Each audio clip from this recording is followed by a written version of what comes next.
This is the vent light. If you see, just parallel to the P-trap of the shower pan. I'm going to give you a close-up. We did a P there. We have a pitch on that pipe. We loop it around. We went parallel and then we pass the ball section, as you see, and then it goes towards the roof bed, towards the vent. Same thing on this shower, second shower, this P-trap, you can see here,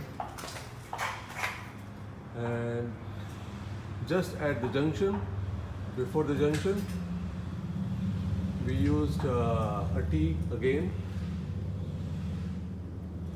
and we have a pitch for the vent that goes up. So we made two vents in this place.